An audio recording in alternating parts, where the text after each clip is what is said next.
Hello to everybody at the summit. Hope you're having a great day.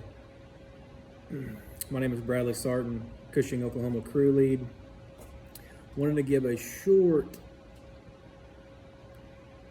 safety share, if you will, true story, no fabrication whatsoever. The day was supposed to be a simple retire service in Winona, Oklahoma, a small community. What ended up happening was one of the most impactful days of my life, one of the most eye-opening days of my life. During a retire, easy job, realized a little boy had chased a kitten, a 2-year-old little boy had chased a kitten underneath our truck. Got the little boy, ended up after it was all said and done, getting the little boy back to his home. His mother was frantically searching for him, calling around town. We returned the boy home. Everything was good. It was that story that you want to see on TV of the little boy getting home after he had ran away from the house. Is that not an eye-opening experience? Does that not make everybody else think that this could happen to them? If you do not do your walk around, this could happen to you, but with a different outcome. Think about it. Think about the story I'm talking about. Think about other things you've heard. You don't want to have to live with that on your conscience. It's simple. Before you leave, before you drive off, get out, walk around, look underneath. It's not hard, and it will mean so much. And you know what it might mean to somebody? It might mean their whole world to them. That can be the difference, and that is why we have to do our 360 walk around all the time, look out for fixed objects, do what we are supposed to do at Centerpoint Energy, what we've been trained to do, and we'll all be okay. I know it's kind of a hard story to hear. It's a hard story for me to talk about. It was very impactful in my life. Hope everybody has a great day. Love CSAFE. Always been a big supporter of it. Have a great day. Be safe. Goodbye now. Hi, my name is Carly Cato, and I'm a work order process representative out of the Little Rock, Arkansas office. My safety share today is on slips, trips, and falls. My husband and I were eating at a restaurant a few weeks ago, and we were sitting out on the patio, and two elderly ladies were leaving the restaurant, and they were kind of depending on each other to walk. So there's a little gate where they had to get out of the patio, and there was 2 steps down onto some rocks before you could make it to the sidewalk to get out in the parking lot to go to your car. So they were kind of depending on each other to walk, but they seemed pretty stable. And whenever they opened the gate, it seemed that the gate was kind of like pulling back towards them. They were kind of depending on the gate to stand. Well, whenever one of them stepped down, I assumed they lost their balance, and so unfortunately both of them took a tumble and fell onto the sidewalk. So my husband ran over there, made sure they were okay and breathing and talking, and then I called an ambulance. So the ambulance came.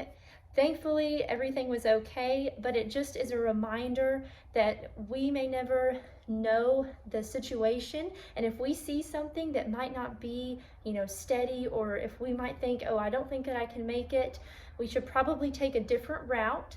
It's sometimes slip, trips, and falls can be a funny thing because we see those things on the internet and maybe, you laugh at them, but we don't really realize that it could be detrimental and that they're a really serious matter, and something terrible could have happened in that situation, but thank God it didn't. So just be aware of your surroundings. If you need to take an alternate path to get somewhere and it may take a little longer, there's no shame in that. It's better to do that than fall. Thank you for your time. Have a safe day. Good morning, everybody. My name is Jack Lakey. I'm the Conway representative for the Arkansas North District CSAFE team. I've got a service technician here that's got a safety message for you this morning. Good morning, everyone. My name is Tim Swinney with the Conway office. I just wanted to share with you a little bit about my personal story. Back in 2018, I was diagnosed with malignant melanoma skin cancer. I had had a mole removed from my left temple that had came back cancerous, and had multiple surgeries to remove that cancer where they thought it had spread. And what I wanted to talk to you about today is what I'm kind of doing to better myself now that since I've had cancer. So I currently do take chemotherapy every day, but what I'm doing is obviously wearing the long sleeves. That helps.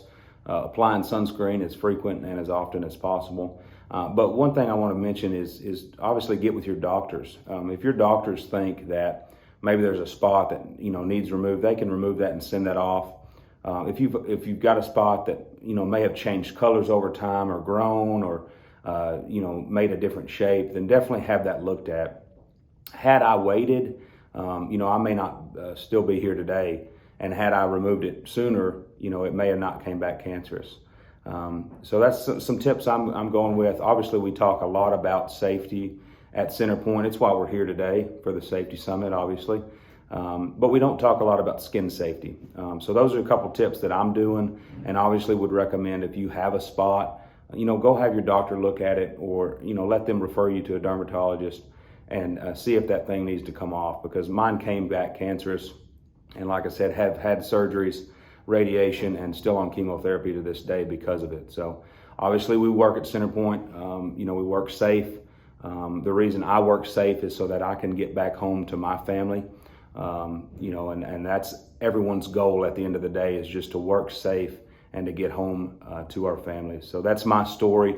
I hope this helps someone. I hope this encourages someone to go get things checked out if you've got that situation going on. And I appreciate your time this morning. Thank you.